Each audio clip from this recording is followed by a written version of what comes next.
नमस्कार और स्वागत है। आज हम इकोनॉमी के पूरे ढांचे को मतलब उसके स्ट्रक्चर को समझने की कोशिश करेंगे। हाँ, और ये सिर्फ एक सतही चर्चा नहीं होगी। हमारे पास एक पूरा स्लाइड डेक है और जैसा कि अनुरोध किया गया है, हम हर स्लाइड को, हर एक पॉइंट को पूरी गहराई से समझेंगे। बिल्कुल ठीक वैसे ही जैसे कोई यूपीएससी या एसएससी की परीक्षा के लिए तैयारी कर रहा हो। तो चलिए शुरू करते हैं एक बहुत ही बुनियादी सवाल से। किसी भी देश की अर्थव्यवस्था मतलब इकोनॉमी शुरू कहाँ से होती है? वो शुरू होती है जमीन से, कुदरत से, जिसे हम कहते हैं प्राथमिक क्षेत्र या प्राइमरी सेक्टर। Primary sector. हाँ, ये वो आधार है जिस पर पूरी इकोनॉमी की इमारत खड़ी होती है।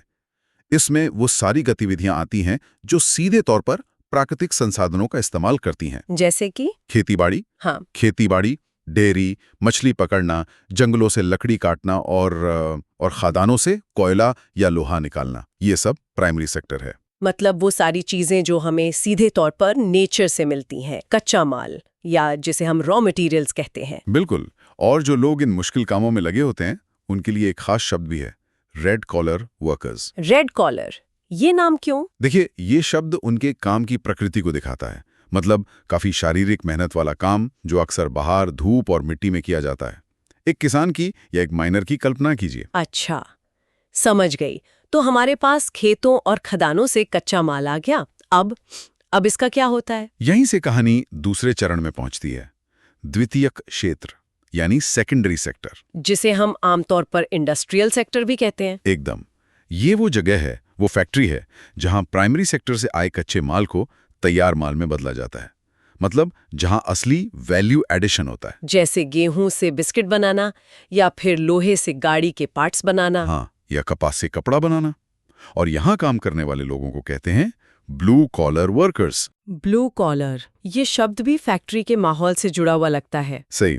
और भारत के लिए इस सेक्टर की हेल्थ को नापने का एक बहुत ही जरूरी मीटर है। आप आईआईपी की बात कर रहे हैं, इंडेक्स ऑफ इंडस्ट्रियल प्रोडक्शन। बिल्कुल। और जो लोग परीक्षा की तैयारी कर रहे हैं उनके लिए ये जानना बहुत जरूरी है कि इस आईआईपी में 8 कोर इंडस्ट्रीज होती हैं। 8 कोर इंडस्ट्री? हाँ, कोयला, कच्चा तेल, प्राकृतिक गैस, रिफाइनरी उत्पाद, उर्वरक, स्टील, सीमेंट और बिजली। इनका वजन इतना ज्यादा है कि ये अकेले ही देश के कुल औद्योगिक उत्पादन का लगभग 40.27% हिस्सा तय करती हैं। 40% से भी ज्यादा? मतलब अगर ये 8 सेक्टर सुस्त पड़ गए तो देश की पूरी इंडस्ट्री पर असर पड़ेगा? सीधा असर पड़ेगा। ठीक है। तो हमारे पास कच्चा माल है प्राइमरी सेक्टर से, हमारे पास उसे बनाने वाली फैक्ट्रियां हैं सेकेंडरी सेक्टर में। लेकिन इन सबको आपस में जोड़ने और चलाने के लिए भी तो कुछ चाहिए। बिल्कुल चाहिए। और वो इंजन है हमारा तीसरा और आज के समय से सबसे बड़ा क्षेत्र, तृतीय क्षेत्र यानी टर्शरी सेक्टर। Service sector. हाँ, सेवा क्षेत्र। ये सेक्टर मतलब खुद कोई सामान नहीं बनाता, ये प्राइमरी और सेकेंडरी सेक्टर को अपनी सेवाएं देता है, उन्हें सपोर्ट करता है। जैसे?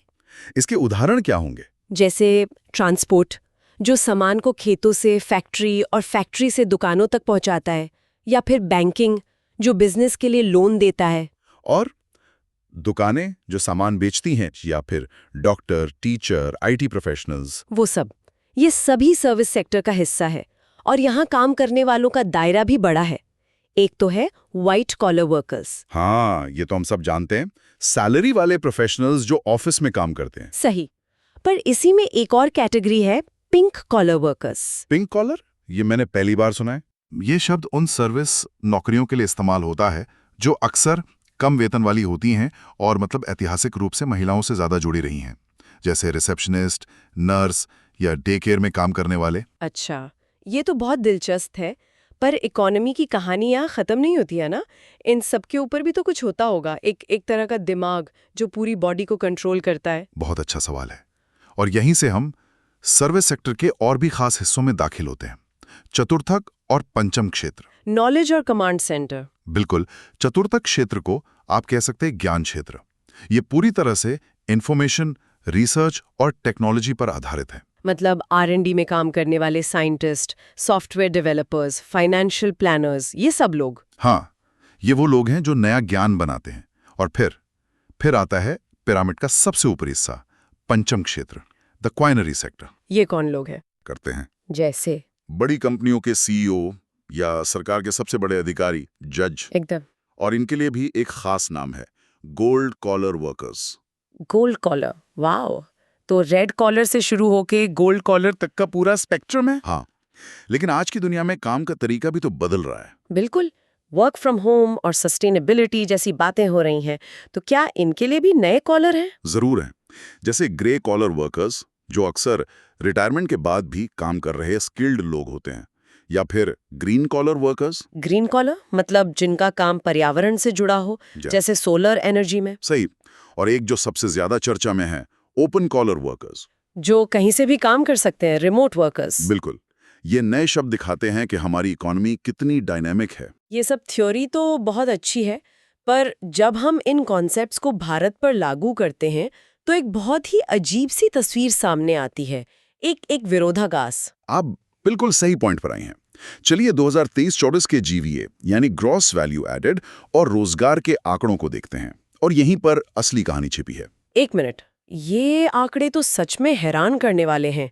देश की कुल कमाई यानी जीवीए में सर्विस सेक्टर का हिस्सा 54% है, इंडस्ट्री का 28% और खेती यानी प्राइमरी सेक्टर का सिर्फ 18%। हाँ, ये तो हुई कमाई के बाद। अब रोजगार को देखिए। रोजगार में, अरे यहाँ तो तस्वीर पूरी उल्टी है। रोजगार में खेती का हिस्सा लगभग 46% है। 46%, जबकि सर्विस सेक्टर का सिर्फ 29%। अब इस विरोधाभास को समझिए। देश की लगभग आधी आबादी खेती में लगी है, पर देश की कमाई में उसका हिस्सा 5वें हिस्से से भी कम है। इसका मतलब तो ये हुआ कि इतने सारे लोग एक ऐसे सेक्टर में काम कर रहे हैं जहां प्रोडक्टिविटी बहुत कम है। बिल्कुल।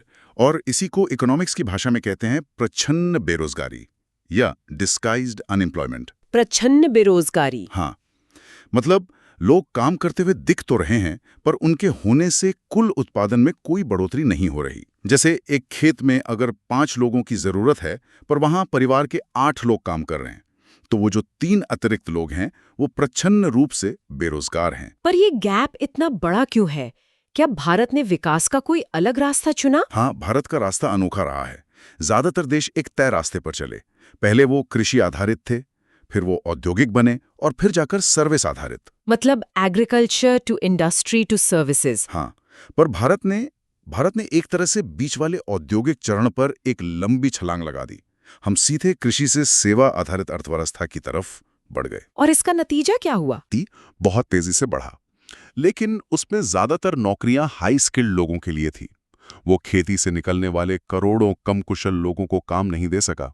और जो इंडस्ट्रियल सेक्टर उन्हें काम दे सकता था, वो उतनी तेजी से बढ़ा ही नहीं। बिल्कुल। जीडीपी तो बढ़ी, पर उस अनुपात में नौकरियां नहीं बनी। तो फिर ये इतनी बड़ी वर्कफोर्स आखिर काम कहाँ कर रही है? ये हमें भारत की अर्थव्यवस्था की सबसे बड़ी सच्चाई पर लाता है। संगठित बनाम असंगठित क्षेत्र का विभाजन, ऑर्गेनाइज्ड वर्सेस अनऑर्गेनाइज्ड सेक्टर। इसे थोड़ा आसान भाषा में समझाइए। संगठित क्षेत्र मतलब वो कंपनियां जो सरकार के पास रजिस्टर्ड हैं, लेबर कानूनों का पालन करती हैं, नौकरी की सुरक्षा, पीएफ, फिक्स्ड वर्किंग आवर्स, ये सब देती हैं। जैसे कोई बड़ी कंपनी या सरकारी दफ्तर। हाँ, और असंगठित क्षेत्र वो छोटी बिखरी हुई इकाइयां हैं जो सरकारी नियंत्रण से बाहर हैं।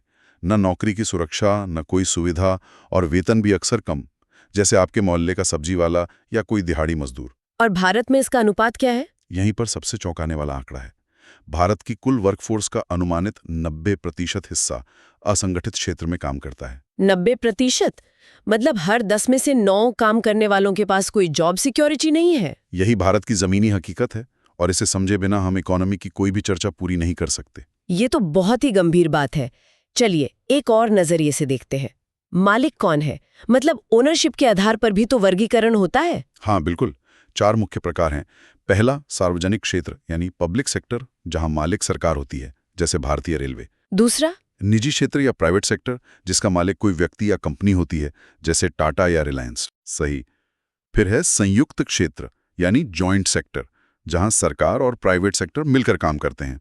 और चौथा है सहकारी क्षेत्र, कोऑपरेटिव सेक्टर, जहां मालिक कोई एक नहीं बल्कि उत्पादकों या श्रमिकों का समूह होता है। जैसे अमूल। अमूल इसका सबसे बेहतरीन उदाहरण है। ठीक है, अब कुछ दिलचस्प इंडस्ट्रियल कॉन्सेप्ट्स को जल्दी से समझ लेते हैं। जी। पहला है सनराइज इंडस्ट्री। सनराइज इंडस्ट्री मतलब एक ऐसा उद्योग जो नया है, तेजी से बढ़ रहा है और जिसका भविष्य बहुत उज्जवल है। जैसे आज के दौर में इलेक्ट्रिक गाड़ियां या आर्टिफिशियल इंटेलिजेंस। और इसका उल्टा सनसेट इंडस्ट्री। वो उद्योग जो अब टेक्नोलॉजी पुरानी पड़ने की वजह से खत्म हो रहा है, जैसे टाइपराइटर या फिल्म वाले कैमरे। और एक और शब्द है फुटलूज इंडस्ट्री। इसका क्या मतलब है? फुटलूज मतलब आजाद। ये वो इंडस्ट्री है जिसे अपनी लोकेशन के लिए कच्चे माल या बाजार के पास होने की जरूरत नहीं। ये अक्सर हल्के और कीमती सामान बनाते हैं, जैसे डायमंड कटिंग या कंप्यूटर चिप्स बनाना। एकदम सही। इन्हें कहीं भी लगाया जा सकता है जहां स्किल्ड लेबर मिल जाए। ठीक है, तो अब आखिर में एक क्विक रिकैप करते हैं उन पॉइंट्स का जो परीक्षाओं के लिए सबसे जरूरी हैं। जरूर। पहला, खनन यानी माइनिंग है तो ये प्राइमरी एक्टिविटी, पर भारत की जीडीपी कैलकुलेशन में इसे सेकेंडरी या इंडस्ट्रियल सेक्टर में गिना जाता है। ये याद रखना जरूरी है। दूसरा निर्माण यानी कंस्ट्रक्शन। ये सेकेंडरी सेक्टर में सबसे बड़ा एम्प्लॉयर है। खेती के बाद सबसे ज्यादा मजदूर यहीं आते हैं। और तीसरा, भारत में रोजगार लोच यानी एम्प्लॉयमेंट इलास्टिसिटी कम है, जिसका मतलब है कि जीडीपी की ग्रोथ नौकरियों में तब्दील नहीं हो पाती। वही जॉबलेस ग्रोथ वाली बात। बिल्कुल। और आखिरी है गिग इकोनॉमी। ज़ोमैटो, उबर के वर्कर्स ये काफी हद तक असंगठित और सेवा क्षेत्र में आते हैं। तो आज हमने अर्थव्यवस्था की पूरी शारीरिक रचना को समझा, एक सेल से लेकर दिमाग तक, और ये भी देखा कि भारत का रास्ता कैसे अलग है और हमारे सामने चुनौतियां भी अनोखी हैं। हाँ, और अब जाते जाते एक सवाल सबके लिए छोड़कर जाता हूं। हमने ग्रीन कॉलर और ओपन कॉलर नौकरियों की बात की, ये भविष्य है। तो सोचने वाली बात यह है कि क्या ये नई तरह की नौकरियां हमारे संगठित और असंगठित क्षेत्र के बीच की खाई को भर पाएंगी, या फिर ये आर्थिक विरोधाभासों के नए रूप पैदा करेंगी? इसका जवाब ही भारत का भविष्य तय करेगा।